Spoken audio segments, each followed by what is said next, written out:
Good morning, good afternoon, and good evening to everyone. This is episode 4, 5, one of them, 80. Single digits, of the Southern Magic Podcast. I'm your host, Matt. Join with us today, a new guest. Again this week, we have Johnny Jugs, another contributor to the Southern Magic Group. How's you probably recognize me from all the misplays.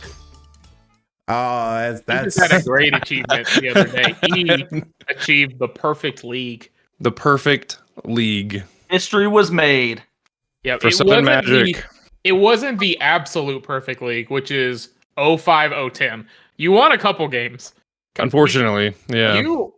You probably... No, I'm not going to say that. That's kind of mean. No, I'm not going to say it anyway.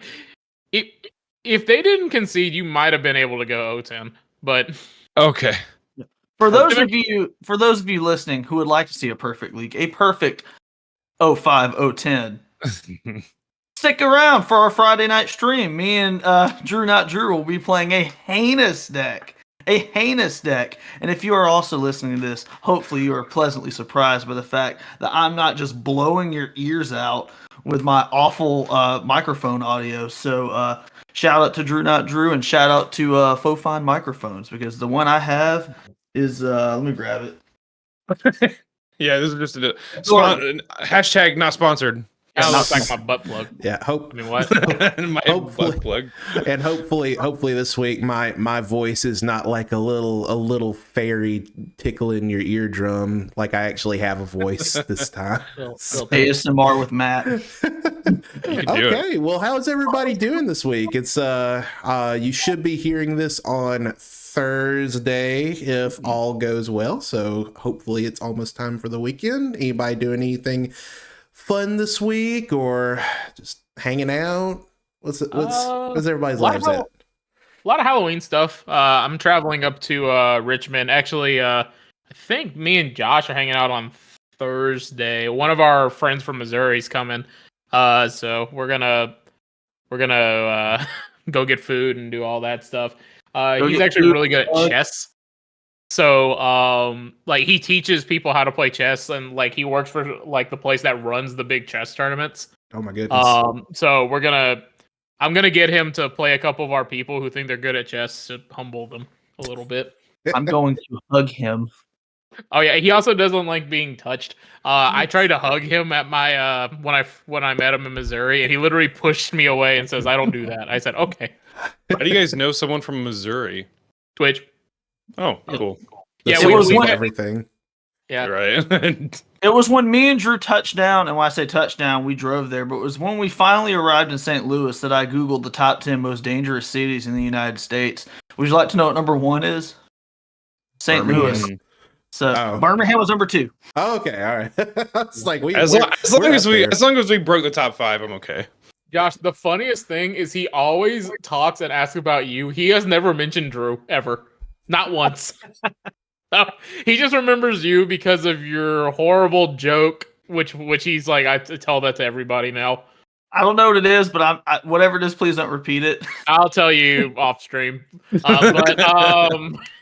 then the other one is he remembers your shirt because you were wearing the Josh Peck shirt. Oh yeah, I'll have to wear that one time. It's a good shirt. Yeah, but that's what we're doing. What are you doing, I'm doing. I have been, me and Chris have both have been marathoning the new Spider-Man game, Spider-Man 2.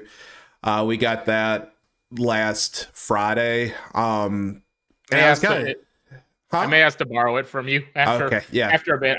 I'm finishing one right now because I just didn't play it, so it'll be a couple weeks or months. So, well, I was on the fence of getting it because, like, in the back of my head, I was like, man, this is like it's like $70 for a brand new game, and like I can't imagine how much different it can be from the first one, and like I was really cautious about it, but it's so much fun. Like, they made it so like it's just familiar enough.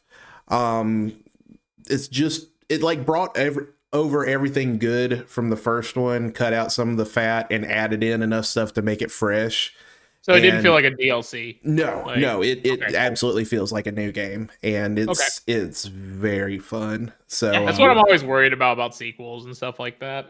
He So. moves like Doctor Strange now. There's no more swinging. You press like a button and he just like zooms out. oh, the web wings, Like, yeah, there's like wind tunnels all throughout New York in this universe. Oh, So, that makes sense. So yeah, That makes so sense. that's how you like scoot around through the city. It's really neat. Well, speaking of new games, I've been playing. Just got it today, but I've been playing the new Lord of the Rings: Return to Moira. I keep wanting to say Moira from Overwatch, but it's like a survival crafting game. But you're a dwarf trying to return to Moira. God damn it, Moria. It's fantastic. It's Is a lot it of better fun. than the Gollum game? I genuinely thought you were going to say the Gollum game for a second. I was really hoping. That should be the next thing we do on stream. Oh no! First person that goes 05010 has to live stream the Gollum game 24 hours. One of my friends bought me the new King Kong game. He bought it for me, and I told him that if he bought me the game, I would stream it. That game is bad. Oh, yeah. Is it multiplayer? I don't. I think you play it on an N64. The graphics look like it's for N64, so you'll just have to Google it. There's some cutscenes in there that are literally JPEG images. So That's good. Did they also charge you $70 for that new game too? 40. There's no only 40. There's no way. I was $40. kidding. It was in development for I think less than a year. Yeah, I'll have to send you the clips. They look bad. It's one of those games that they had to try to make it look bad. And the studio is the one that was building things like Nick All-Stars. And they also made the bad Avatar game that just came out. Bad Avatar. Didn't even know there was one. There's Like the Avatar: The Last Airbender game that just came out, and people were really excited for it. And apparently, it's god awful. I have not even heard of that. I know there's an Avatar, the Smurf Avatar game. There's a new Avatar coming out on in December, but I'm not familiar with the Airbender game. We can only hope it's half as good as the M. Night Shyamalan movie. So. Hopefully. Well, to mosey on into our topics at hand, congratulations to one of our winners that is joined with us today. Mr. Will over here got the big the RCQ invite, wasn't it? It was a Oh, I already got that. what was it? Oh my Legacy, god! Legacy, You Legacy. gotta be Oh, fucking kidding me! Already got that one. It's our other one got the RCQ. Okay. It's not even a humble brag at this point. I won a legacy event, and it's a local event that happens here in Alabama called the Alabama Legacy League. It's ALL.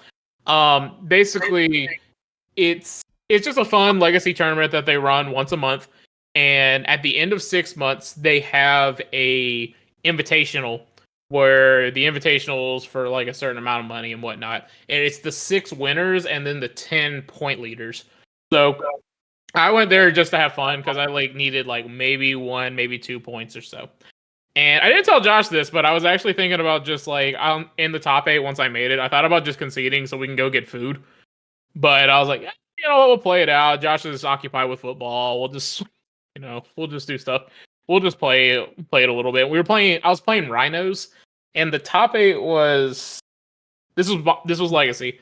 It was 3 Rhinos decks, a painter deck, a 4-color control deck, an initiative, I think there was 2 dark depths. I think it was Selesnya depths, and then there's the green black version with Hex Mage. Yeah. So I ended up playing Painter in top 8 in the first round. And the thing that's kind of unique about this this tournament is you're only deck checked once, and it's in the top 8, and you actually deck check your opponent. So I knew going in that I was playing against Painter, and I looked at his list. So I was like, all right, I think we just get greedy because he can't beat a turn 1.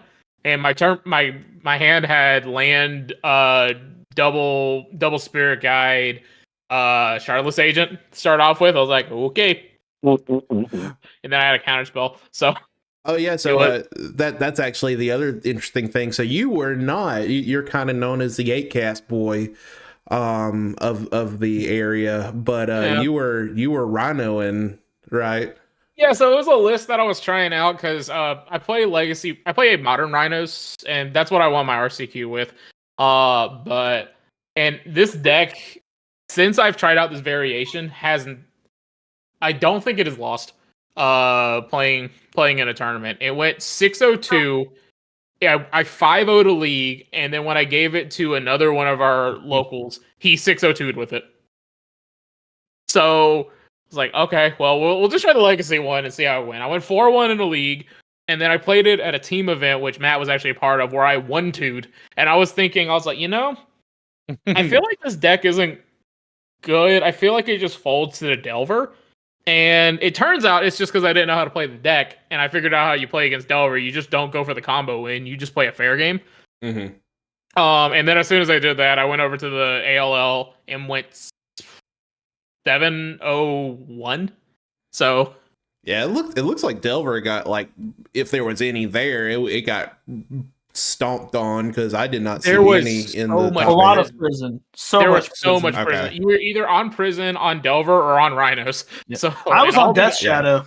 Yeah, or Death Shadow. Yeah, Josh was there and lost. I to contributed to Murph. the prize pool.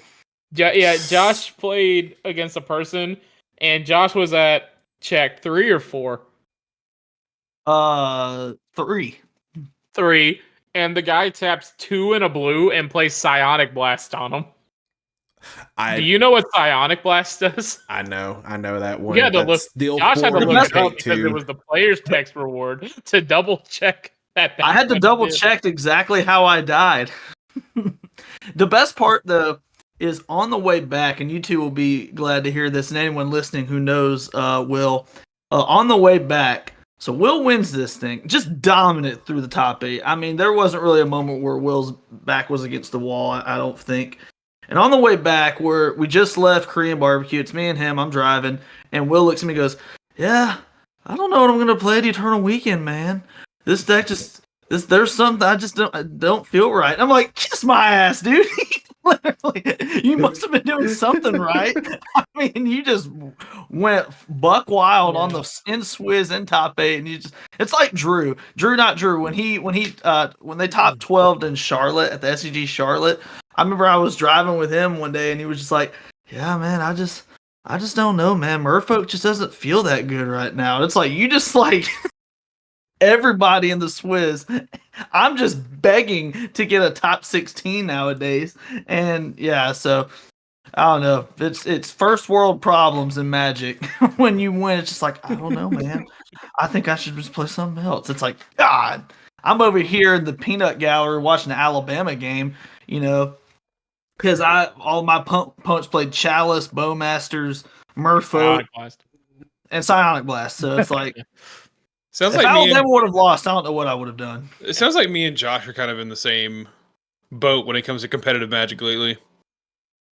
Yeah, I'm in a funk. I don't know what it is, but don't worry.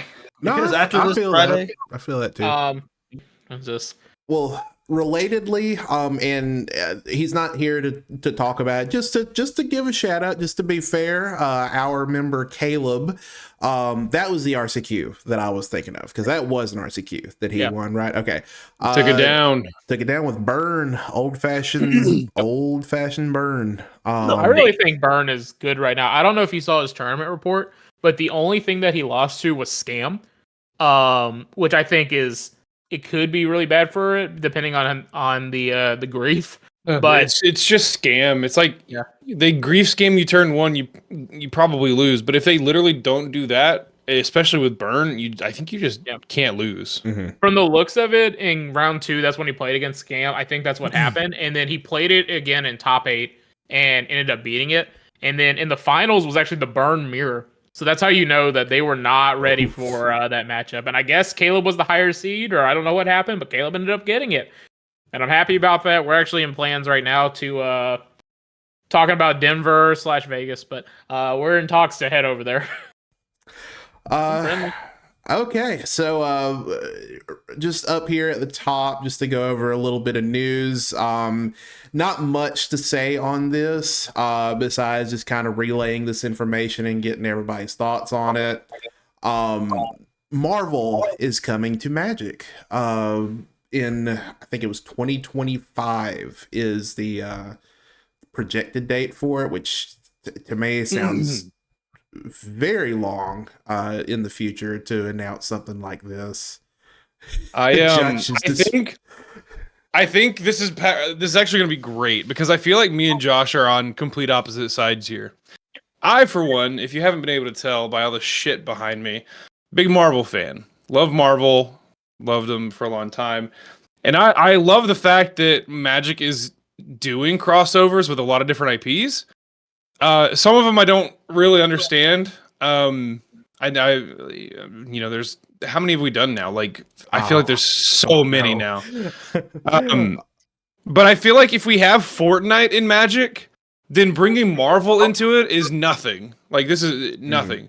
And there's so much powerful magical shit in Marvel history that I think it's gonna be awesome. There's already people saying that that they're gonna be doing the 1-of-1 treatment that they did with the One Ring with the Infinity Stones. Which would be sweet. 1-of-1s. Yeah, well, you'll have a 1-of-1 of each stone. Which that'd be badass. Not that I would ever spend money to buy them, but I think that's almost as cool, if not cooler, than the One Ring 1-of-1 idea. What happens when you collect all the stones? I think you just win life. I kind of want to like sharpen the edges and throw it at each other so I can use the stones to destroy the stones. Okay. Okay. Well, I haven't had a chance to read the actual announcement. Have they said if it's? There was nothing. There was nothing about okay. it. They're just It was saying just they're an doing announcement. this. It was just said. It just said Magic and Marvel coming together or something like that. But Well, if So this was go It's ahead. interesting because okay, so just as a quiz, who is Marvel owned by? Disney. Didn't Disney just let out a card game? Yeah, they didn't want it. They didn't want the Marvel crossover, dude. That is the thing that baffles me. It's like we didn't want to use this. It's like it's kind of crazy to me. Like maybe they just wanted to keep it just like Pixar and old Disney stuff or whatever. But like that's kind of my thought.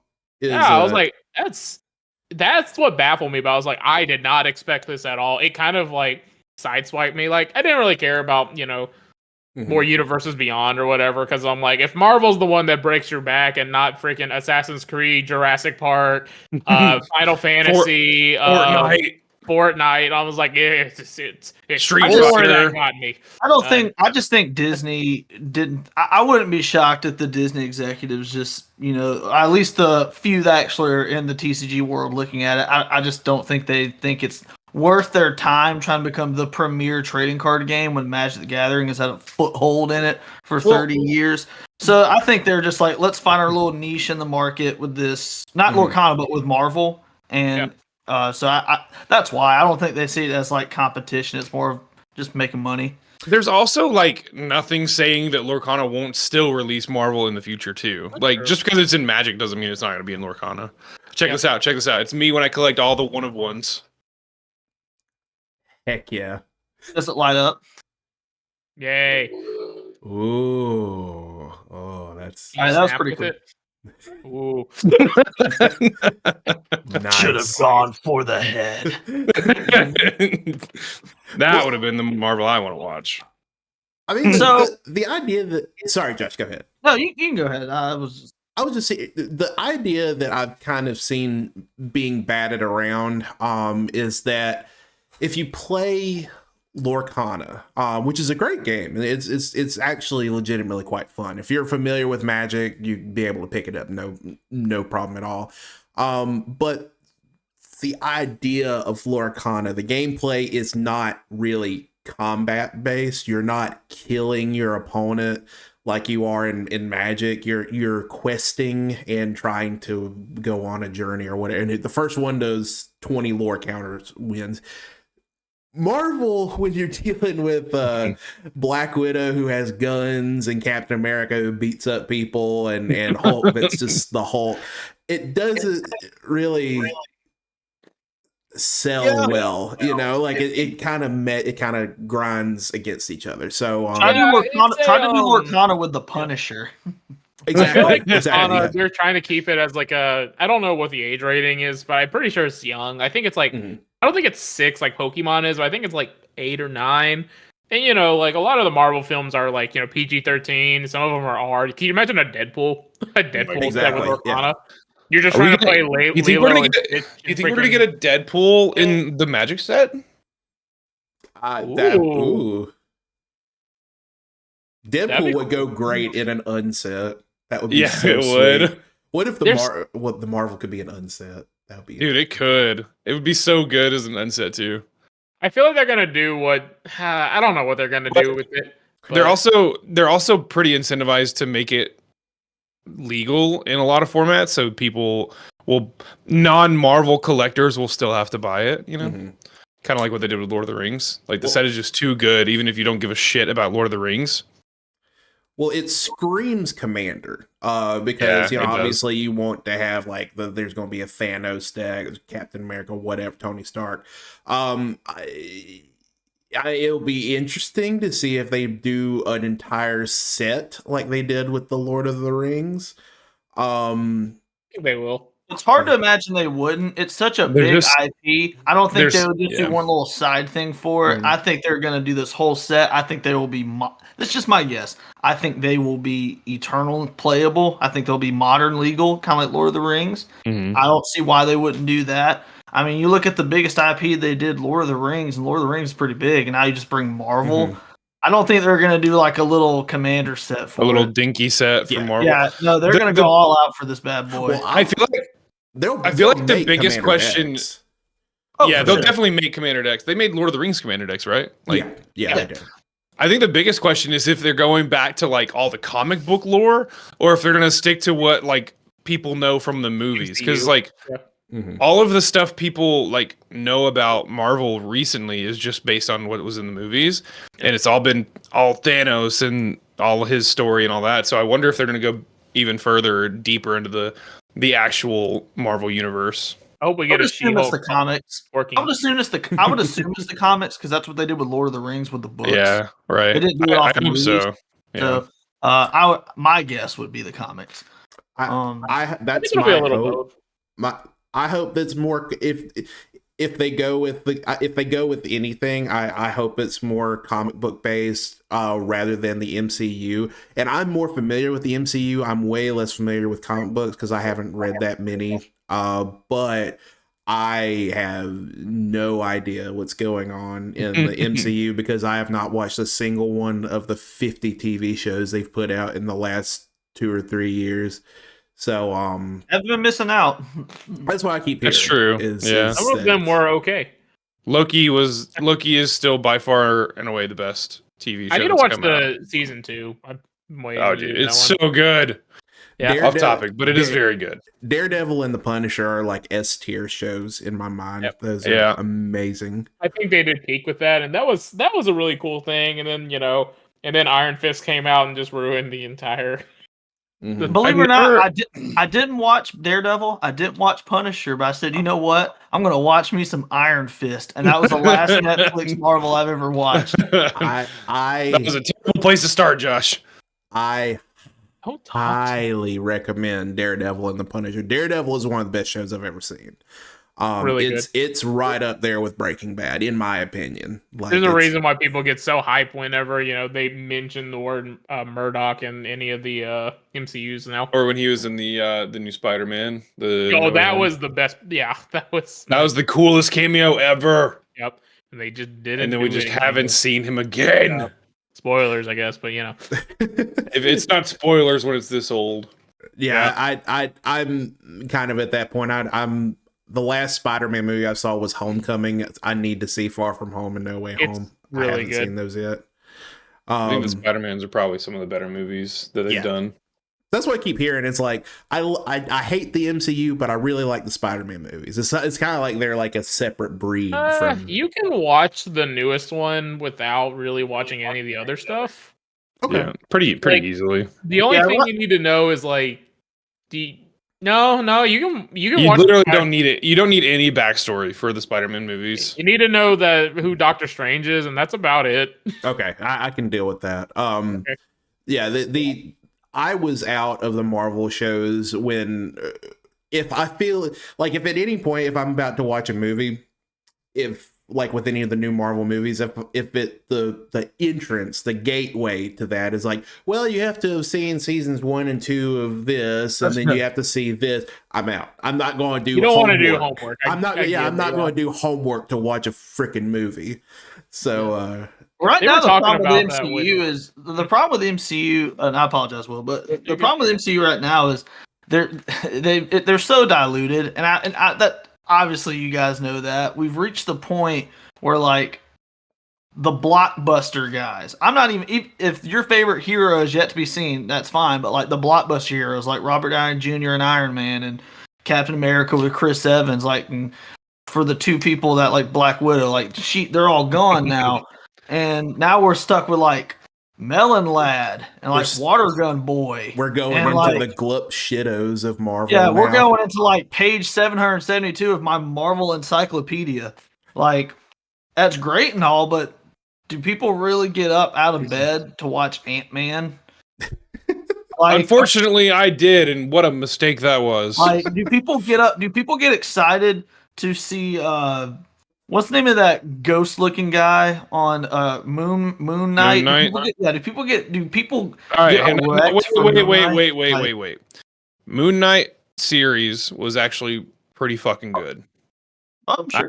I don't know when the second season's happening. The first season was pretty good.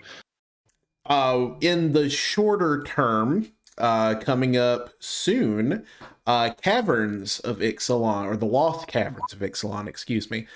We got a dump. We got a big old steaming dump of. We got a pile of. We got a wagon of froze. See how many more poop euphemisms we can use.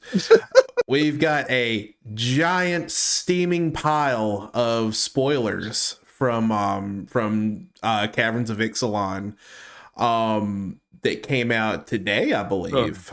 Today or yesterday. I think it was today. Yeah, today. Today.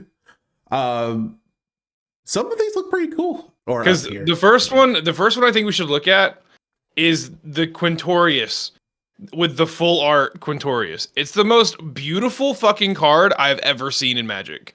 Oh, that one that looks like marble, or I can't remember what the term for that is. It's just like sounds I don't even know how it was the one someone sent in the chat earlier this week. Yeah. But unfortunately, I don't think the card is very good. But the art might just be enough for me to just slam it in one of my decks, just because I want the card so bad. Well, I'm kind of on the same page with you. Like, I mean, it looks cool. He's a chunky boy. He's 5 mana, and he has static ability of draining whenever something is cast from exile.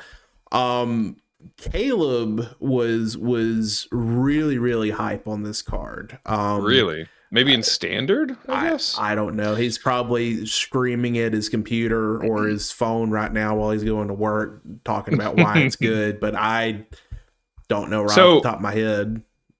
Let's just read through the abilities, and then will you explain really quick Discover after we get through the abilities? Because Discover, so his +1, he comes in with 4 loyalty, +1 to create a 3/2 red and white spirit with nothing. It's just a 3/2 spirit. His -3 is Discover 4, and that might be the saving grace of Quintorius. And then -6 is exile any number of cards from your graveyard, and then you add a red mana for each card exiled this way, and you can play those cards until the end of the turn. So the +1 is okay. Make a blocker if nothing else, and then the ult with his static is pretty nuts. But Discover 4 will tell me about Discover 4. So it's a Discover X is kind of the new mechanic that they're trying out here.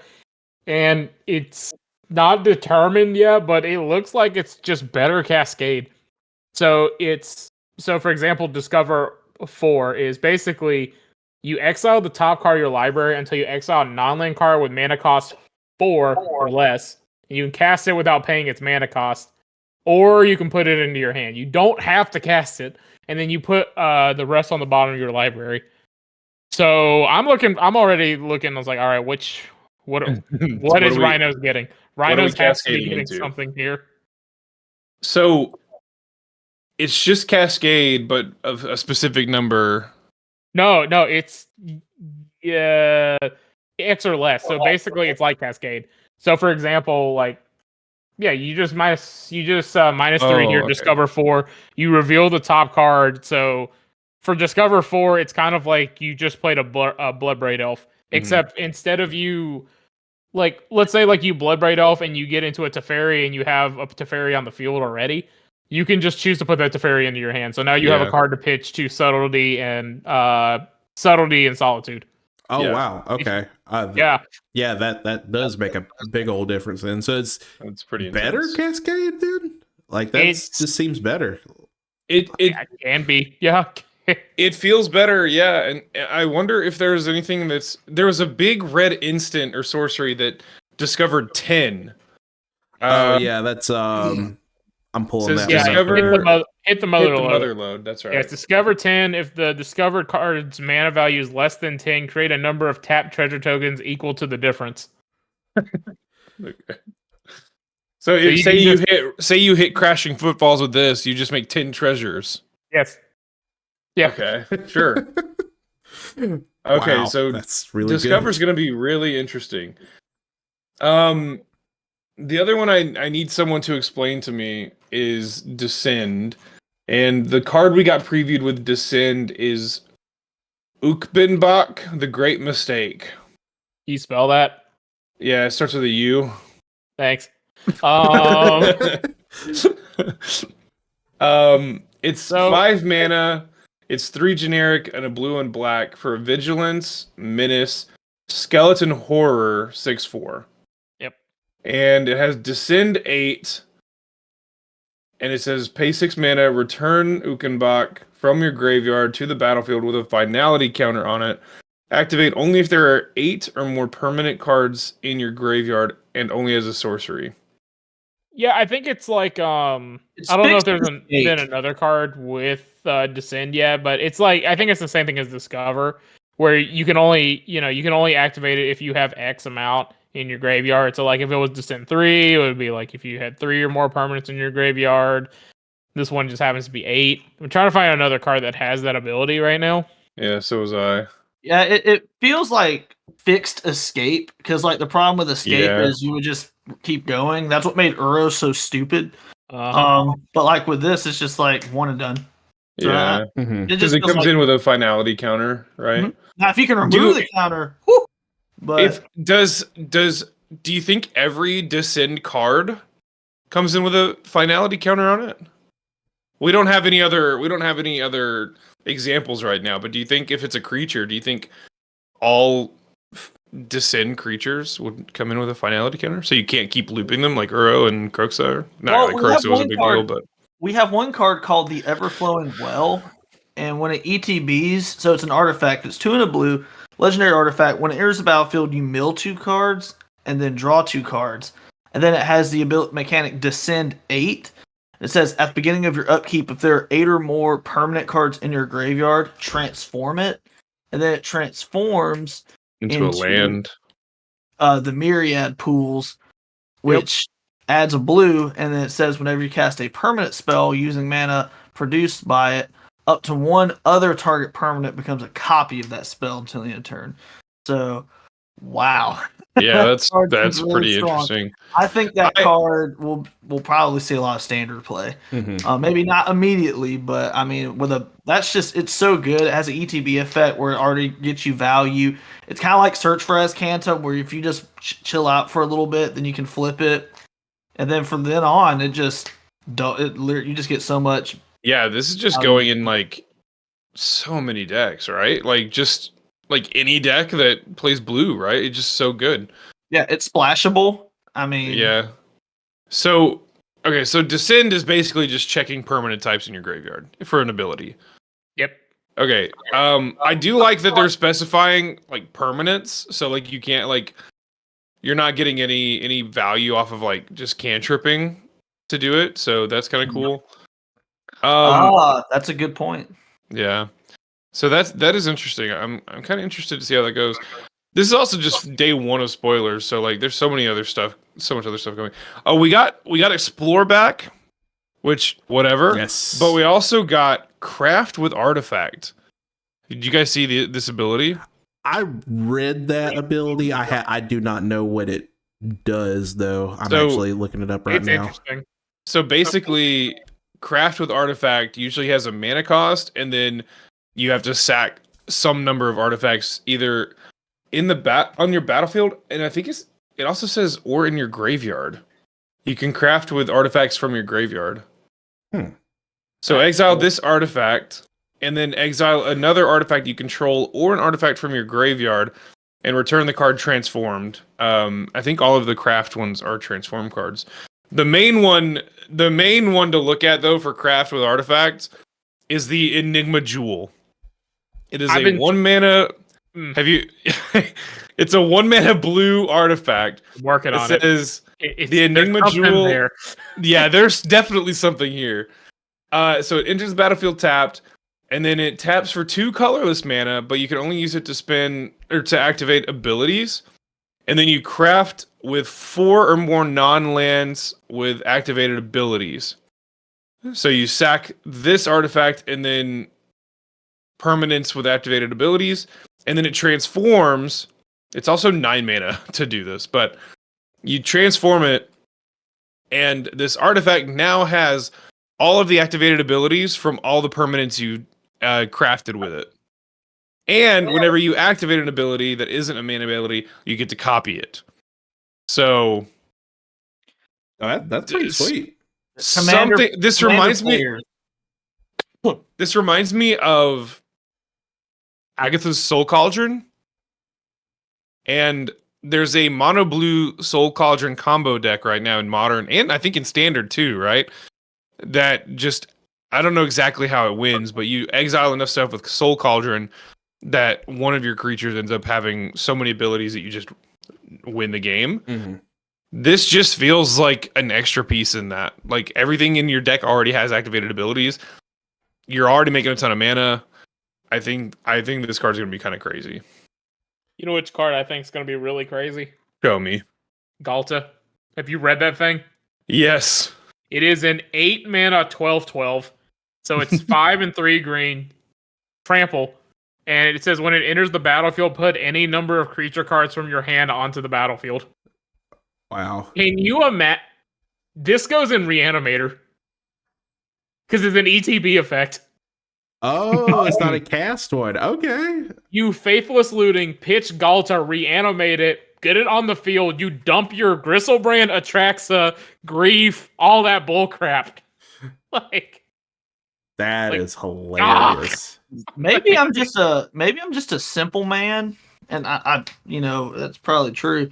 But the cards that I've been looking back on are actually they're commons. It's the common land cycle for this set. The hidden Your lands. bloodline is weak.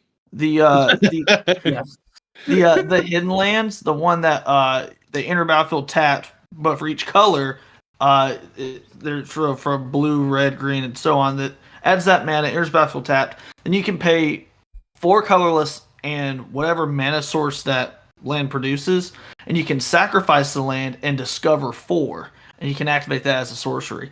I just see that as a card that's just going to be around every deck in Standard. I mean, because you're gonna get into this point where, like, okay, both players have jockeyed for position, assuming we're still mid-range soup.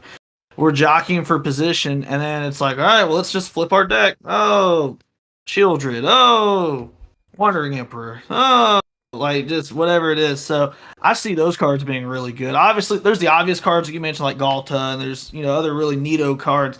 But those are the ones I just kind of keep looking back at. It's like, yeah, I could probably see Standard play, and it'll probably be a big card standard for a while. Yeah, I agree. I think the ability, like especially in standard, I don't know about like maybe Pioneer. I don't think playing tapped single color lands in Modern is worth it, but having in standard is just like it's almost free to play. Especially if you're playing a deck like with Explorer or something, you get lands on the battlefield anyway. Mm-hmm. That's how Explorer works, right? It goes on the battlefield, It, or does it go in your hand? Lands go Additional to your hand. Oh, okay. Oh wait, no, And no. then Are you? Oh, Explorers. Explore, yeah. So it's reveal the top card of your library. If it's a land, it goes into your hand. If it's not a land, you put a +1/+1 counter on the creature. Yep. So it's not that big a deal, but playing a tap land in standard is a lot easier to do and get away with. And then, like Josh said, like mid game, late game, you don't have anything else to do. You just cascade for 4, like because of your land. Like it's kind of crazy. I think they're gonna be pretty strong too. I think it's just gonna. I prediction now. If I'm wrong, we'll just laugh at me later. So laugh at October 24th, 2023, Josh. But I think those lands will be everywhere. The one that's been seeing a lot of hype right now on Twitter is this Bartolome del Presidio or whatever. It's a black-white vampire knight. This is sacrifice another creature That or card's artifact good. and put a +1/+1 counter on it. It's kind of nuts. Good Kind aristocrat. of crazy to see that. Yeah. That thing is But like the best aristocrat we've ever had, right? holy crap! Or artifact 2 mana. Mm-hmm. I don't know how pushed. I mean, obviously black and white are like the 2 best colors in standard, from what I know, because you have Shieldred, Wandering Emperor, and the supplemental cards. So I don't know if like aristocrats will be a thing now, but like But this See- card seeing will how- see play somewhere. seeing how long standard like these rotations are, I wouldn't be shocked if that card is around for a bit, because that is stupid. 2 mana, What's a 2/1 counter. Whew. What's the we had another 2 mana aristocrat sack a creature to give something protection. Cartel aristocrat. That Yeah. one. So that's been like probably the best 2 mana aristocrat we've had for a while. But it didn't actually it didn't buff anything. This gets huge so quick with those types of decks.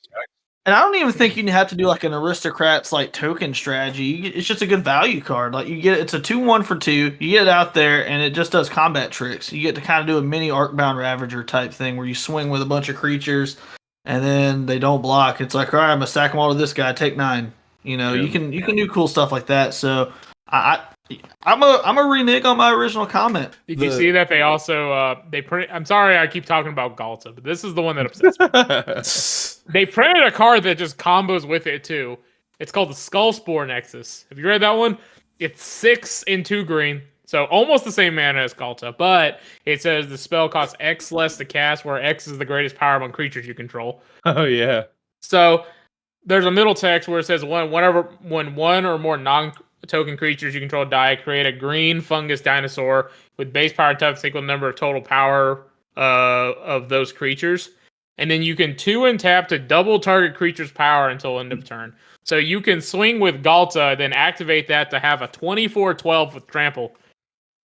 So, but it's okay because we have was it go for the throat, so we're fine. So, Y'all want to hear a confession real quick? no.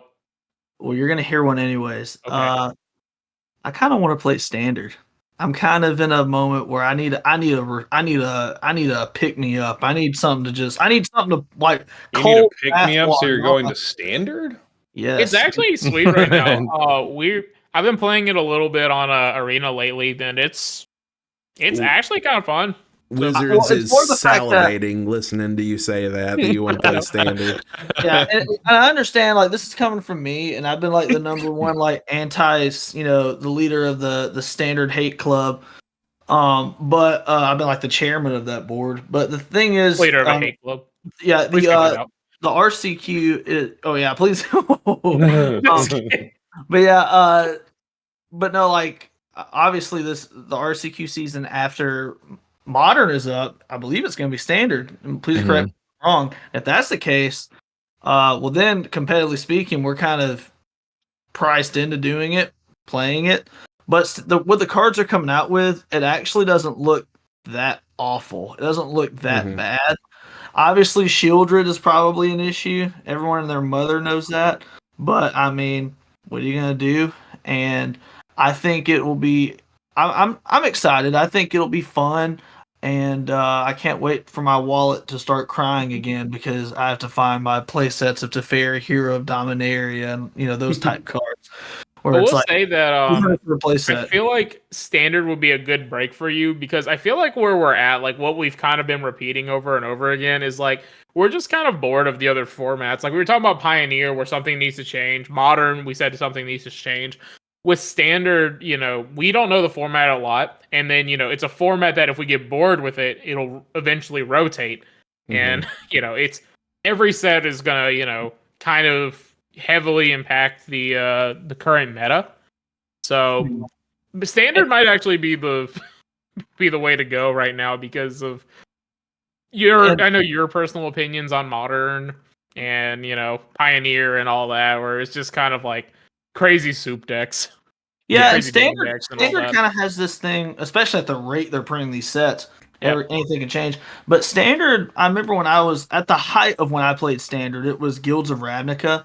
Yep. I played Esper Control with Teferi and all those fun cards. And it was interesting because like it was almost like a mini rotation would happen. Like 1 week, Esper Control would be the best deck, and then Mono Blue Shitters won the Pro Tour, and then or the Mythic Championship, and then that deck became the number one deck, and it just kind of there's like it's musical chairs, like it just kind of the number one deck kind of shifts over and over again. So yeah, I really hope that that's the case. I really hope that there isn't. Obviously, there's going to be a definitive best deck with the best cards, but kind of like with Shieldred. But I'm hoping that when RCQ season starts with standard, there will be like these little bitty pockets of moments where like the best deck kind of shifts from like number one to like number 2 or 3, and then 2 weeks from now it shifts back. I think it'll be wishful good, and thinking, I feel like we have a positive attitude towards this. It's really just convincing a lot of other players to play standard. Because if y'all remember, like in the local area, remember there was a lot of people that were trying to run standard as their RCQ, and they would be lucky to hit like 10. Yeah. So I remember I played a 10-man standard RCQ, and Hey, that's I the think one I won. Yeah. I think I won one game, and I ended up top 8ing, and then I beat the person first. I was like, all right, let's go. And then Matt destroyed me because I was playing Enchantress, and he was playing a card called Unleash the Inferno. Unleash the Inferno, yeah.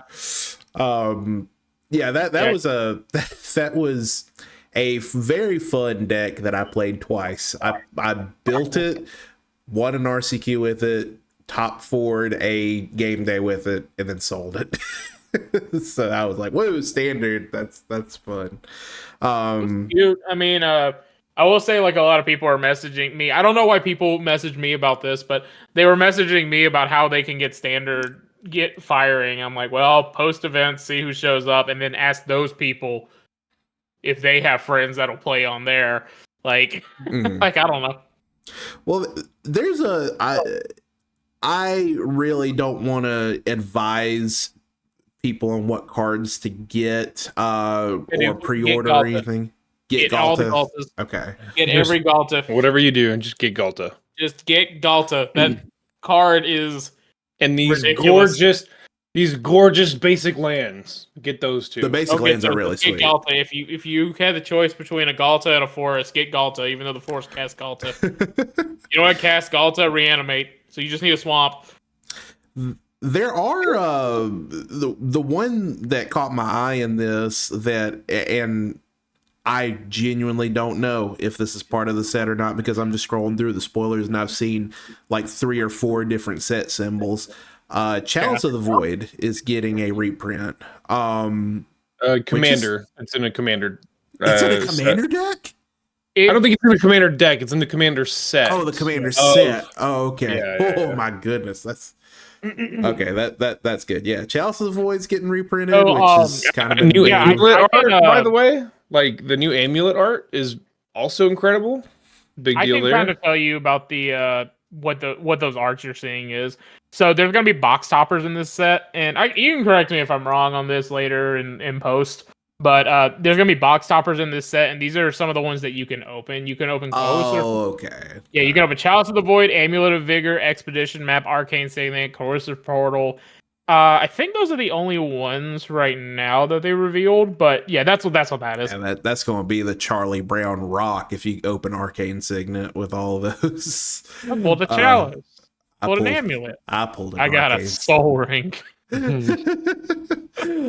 I was gonna say, I will say this about the Ixalan set, and I feel like this is kind of, I don't know the word for it, but this set makes me excited to play Magic. I'll say, looking at all the cards, it actually makes me excited to try out stuff. I didn't feel that way with Throne of Eldraine. Honestly, I don't think I can name you 10 cards from Throne of Eldraine. It just didn't get me excited. It's just that like these cards actually feel like Magic cards. I felt like Throne of Eldraine got too cute. And then like with Lord of the Rings, I also didn't really care too much about that. I just got the playable cards.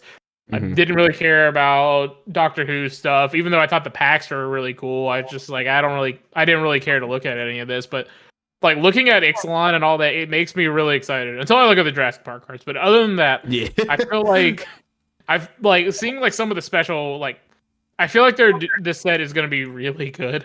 I'm just looking at some of the cards they're reprinting in standard. Like I mean, they're printing Growing Rights back. They're printing Treasure Map. They print Chart of Course, which me and that card go way back. If they print Curious Obsession, it's over. Like that's my deck. And then and they've got the little special like ancillary cards like Underworld Breach. They're printing that as a special guest. This is another thing like you can pull like a special guest card and it's like a really cool art. And I want you to guess which one of these I would be most upset about pulling. So there's Mana Crypt, there's Thrasios, there's Underworld Breach, and then there's Star Compass. So which one of these would you want to pull? There's also Bridge from Below and Lord of Atlantis. There is. And Calamax. Those are the ones they've revealed so far. What it looks like. But no, like it makes me actually want to play the game. Like the cards look freaking sweet. No, it does. This right now, it kind of reminds me when Ixalan first got announced. Like people were so excited, it's like, oh, vampires, merfolk, dinosaurs. Like it's going to be such a wild wild and wacky fun time. Then it came out and it kind of just was kind of like another set. Like one of the worst sets of all time. Yeah. But Rivals wasn't good. This one is tickling my fun gland. It looks good, and I really do think it's because we've been just getting bombarded by weird Commander products and like sets that are just like not really interesting and all that, and just. I mean, you can just tell I didn't like Throne as much. I didn't care about Throne at all. It was too fairy tale creaturey and all that stuff, and it was I don't know. There was 2 good cards in the whole set. I think that may have been due to the success that the first Eldraine Throne of or what was the first? Was it Wilds of Eldraine? Wilds of Eldraine. Okay, never mind. I think I was on a complete. Were you talking about Wilds of Eldraine just now, or Throne of Eldraine? I was talking about Wilds. I just didn't care about it. Yeah. It was... Okay. Well, then my point still stands. What I think the result of that was an overcorrection of Throne of Eldraine, because Throne of Eldraine is one of the most powerful sets of Magic of all time. And also gave us Oko, and that's the most banned cards in a standard season. Oko, is that right? Wrong. That's what you said, Matt. Just hit the nail around the head. It was what I was gonna allude to, because what they so for those of you who don't know, those of you listening, and some of you guys may not know this. So when Urza's Saga block came out, that was like up until Wilds of or Throne of Eldraine. That was the most banned cards in a standard ever. Mm-hmm. We're talking Memory Jar got emergency banned, Time Spiral banned, Tolarian Academy banned. All these cards just too good for standard. And so literally Wizards of the Coast sat down Mark Rosewater and the rest of the R&D team and said, if you do this again, you're done. So then the following 3 sets are historically known by a lot of people who played back then, my dad included, as some of the most boring, horrible sets of all time. Like nothing that, like Alabaster Leech is one of the cards in that set. It's just terrible. But they did it because they didn't want to obviously, jump the shark and power level again, and then they're out of a job. So I'm not saying they were threatened out of a job, obviously, but I think they looked back at this set and they said, okay, this is the Oko Field of the Dead, once upon a time set, or not Field of the Dead, but once upon a time Oko, nonsense set. Let's tone it down a little bit. And they toned it down to the point where I don't really know if anyone cared. I actually had this thought while spoilers were coming out. I don't know how Control is viable in this set. How Control is even going to remotely be viable as an archetype in Standard, because we have Cavern of Souls, which, on its face is very good against Control because you can't counter stuff. Manlands are a very big topic, like a very big thing in this set, which are really good against Control. And we have Gods, which dodge removal and blank removal. So I'm really curious because Magic R&D really likes Control, because I'm sure there are a bunch of blue mages up there that love countering stuff. I'm really curious what they do to make Control viable in this really Control hateful set that it seems like they're making. I think on one hand, I don't think every deck's going to run Cavern. I mean, I could be wrong. I hope I'm wrong. But I don't think every deck is going to run Cavern. And I also think Wizards has kind of like gone away from the days of like, at least temporarily, from like the typical like draw go control decks of, year. Like, I don't think they're going to have a lot of, top end planeswalkers that win the game. I don't think, at least right now, in terms of like Teferi Hero Dominaria, for example, because that's the standard I played. So I think they're stepping away from that. I think you can still play Control. It's just not in the essence of play a land, go, counter your spell, play a huge like 2 or 3 for 1 spell like Farewell for instance, and then right. Top it off. I think they're going away from that to where like mid range is kind of the new Control right now. That's the way I see it. I could be wrong, but I mean, you do have answers to Manlands. I think Demolition Field and Field of Ruin are both legal right now, so you can deal with them in a way. It's just annoying. Okay. That's a good point. Yeah, I forgot about Field of Ruin. So you have ways to deal with it, but I just think the classic Control shell of play a land, pass turn, counter your spell, 2 for 1 and stuff. That's just not where we're at right now. So I think you can play Control. It's just it's not your mom and dad's Control. It's like you got to play. It's a lot more answer your threat after you cast it instead of countering it on the stack. Yeah, like with Sunfall, with Leyline Binding, with Wandering Emperor, things like that. Things are hitting the battlefield more often. You just have to have the answer for it, and it's a lot more of that too. It reminds me of the old like Orzhov control decks that used to be really popular. Do you remember those, Josh? I don't know if you ever played Orzhov with like I remember Nixilis. Yeah, it ran on Nixilis. It ran Well, I'm just gonna shit the bed, but I know what you're talking about. Like Anguished Unmakings and White Planeswalkers and things like that. Gideon allies in a card. Gideon, yeah. So it's much more grind you out, answer your permanents that actually matter instead of trying to counter everything. So yeah, mid range is like I said. I think mid range will be kind of the new Control, even though it's not Control. But in terms of standard, it will be. I think that'll be the top end.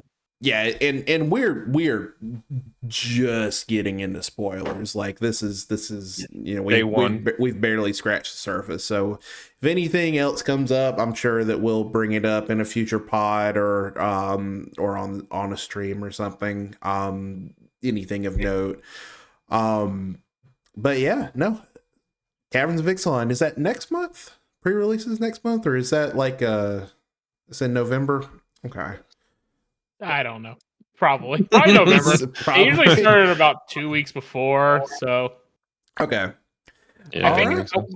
Yeah, if I remember right, it's like November 18th ish or so. Because I remember somebody saying that there was an RCQ running. There's like some RCQ that was happening that is like the weekend of pre-release, but yeah, Oh, that's fun. yeah, So scrub out of the RCQ, go play in a pre-release. That'll something be like that. Yeah, okay. Well, all right. Well, that was looks pretty fun. Looks pretty good. Okay. Well, so we're kind of drawing to a close for this week's episode. So for upcoming events and streams, we have I'm not sure who's playing. So this will be viewed on Thursday. So Friday, Josh and Drew, Josh and Drew, y'all are going to be streaming Friday, and is the deck y'all are playing a surprise? It is a surprise. We'll drop it on our Twitter on Thursday, so you guys can take a look at it. But for those of you who do not know, if you subscribe to our highest tier, we will play any deck that you send us, as long as it's viable. If you just send us like 75 mountains, it ain't happening. But any deck that you would like to see us play, we will, within reason, we will play a league with it. And so we have a friend of ours that submitted their deck to us, and it's a deck. One of the decks of all time. I was just about to say that. One of the decks of all time. Now, I I will have say a chance this. for the perfect league. Yeah, well, no, I will say this.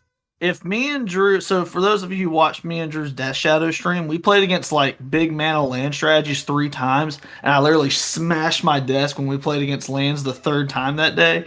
So if we were to play the deck that we're playing Friday, we'd probably go 4-1, only losing to Delver. So who knows? But it'll be fun. It'll be me and Drew Friday. It'll be me and Caleb tomorrow. Me and Coffee Money tomorrow. We'll be streaming 60 card Death and Taxes and Legacy. Tomorrow it'll be me and Drew playing a very interesting deck that if we go 5-0 or 4-1, I won't be shocked. And if we go 1-4 or 0-5, I definitely won't be shocked. So it'll be fun. Come hang out. It'll be interesting. Yeah. It's just been a week of duos, if I remember right, because Johnny played with our friend Kenny on Monday. Tuesday, I played with our friend Brandon. Wednesday is gonna be Wednesday is gonna be Josh and Caleb. Thursday, I don't think we have a stream planned for Thursday, and then Friday is gonna be Josh and Drew. If we need somebody for Thursday, I don't mind trying again, like I did with Murktide. I mean with Tempo. But if we need a slot, I'll we can plan that out later. I know Thursday, me and Josh are gonna be busy, but like we're gonna be thugging somebody on Thursday. So we're gonna maybe you and Grant can pair up or something like that. You can stream it, and Grant can comment. Oh, Grant can talk you through Amulet. Oh my god, that'd be awesome. So great. That'd be awesome. Instead of telling you when you make a bad play, they just shock you with a dog collar. Oh, that would be would be so great. Every time something goes, real talk, I would love to do that, like live stream, like I play Amulet Titan, or like or some complicated deck, and you guys like hook up like a little shock collar on me or on my arm or something like that, and anytime I make a bad move, just zap me. Does that break terms of service? If not, I would love to do that. Of like have a shock collar on it every time you make a misplay. Grant shocks me or something. Yeah. I would be surprised if that wasn't somehow against TOS. We'll have to. We'll double check. We'll get our legal team on it. We will read the terms and conditions. Oh yes, we will read the terms and conditions. It'll be. I really like that idea of having just a fun stream of like Titan Master teaches somebody who's never played Titan before how to play Titan. Like Kill Bill Volume 2. Combo player teaches tempo player. It's going to be like all those memes of Overcooked. Do y'all know that game about how like everybody's like, oh, let's play Overcooked, and then it's like 5 minutes into Overcooked, it shows two people like screaming at each other and being mad. That's what it's gonna be Like like. the cruel tutelage of Pai Mei from Kill Bill 2, where it's like just beats the shit out of her. That's Or, kind like, of what happened with me and Kenny on Monday. Oh, Yeah, that's The only that wonderful. VOD's gonna be really good. the only difference is nobody learned anything except sadness. Yeah, So nothing that's- was learned. So that's for this week. So as always, we're going to have a pretty jam-packed week of streams. So we always try to have something fun going on the Twitch channel. That's our primary means of content creation, is streaming, and then we post everything else on YouTube. So if you're watching this on YouTube, please feel free to join us on Twitch. Just about every day we'll have something going on, and we always like to chill and have fun there. I was gonna bring up too. We on a couple of weekends starting in November. We are going to be trying to do some paper magic, and it's going to be some local tournaments that are happening. That's what I was about to bring up. I'm glad you said that. On the 4th of November, we're going to be streaming a modern RCQ. On the 18th of November is going to be that Legacy tournament, so I'm going to be playing in that one. We have to get all the stuff finalized, and then we have another RCQ that we have to finalize with the other Gear Gaming in Oxford. So I don't know when that one's going to happen. It's going to be pretty jam packed for a little bit, but we like doing it. We like making content and all that. So Yeah, we like doing it, and apparently you guys like it too, because a lot of you guys were with us, hanging out with us, having a good time in the comment section. It's just a lot of fun. I'm looking forward to it. Yeah, y'all should have seen Johnny was a little stressed out because we were trying to get these cameras set up and nothing was working. Johnny, like behind the scenes, was just like looking at us, just like, this is so much. It was even worse because Will decided to use a Mac from like 2010. Hey, 2015. I saw what I actually kind of had a similar thought when I walked into the stream room and I saw the Mac sitting there, and I saw that the Mac light was lit up instead of solid metal. I was like, oh no. Oh That god. that fan was going in maximum overdrive. Yeah, It when we was started it was screaming. trying to take off. It was And like then- playing Elden Ring on a PS4 level. Yep. And then the night before, we had like an hour to try to get it all worked out, and literally Will's laptop downloaded the update for like an hour. Yep. So I had to steal Will's computer and work on it all night to make sure everything was set up correctly, and then still had trouble with it the next morning. This is Whatever. something, we got it fixed. We got it yeah. fixed. I wanted to pitch this to y'all, and this is something that maybe our viewers would like to know too. Maybe we could try this on a weekend, but would y'all like to try doing a live stream of a podcast?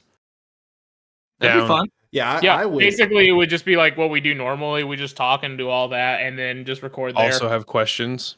Yeah. Yeah, I have a would. way that we can set it up. So like have questions, answers, and all that. So Parental advisory. Viewer discretion is advised. yeah. Yeah, Please don't PG-13 or higher. Please I don't would- come to Vance, Alabama, and hurt me. I would You love keep- to you have keep- You keep dossing yourself, bro. Quit saying Vance, Alabama. Maybe we should we could post it on Twitter, basically, like, is if it would be something that people are interested in, because basically it'll be the content that we're making now, posting on YouTube, but we would also be doing Twitch stuff. Yeah, you can interact with us. You can chat with us and correct us live on stream. Yeah, it'd be cool. But okay. Yeah. Cool. Well, all right. That sounds like it's gonna just about do us for this week. So, Josh, is there anything you would like to relay to our viewers before we call it a night?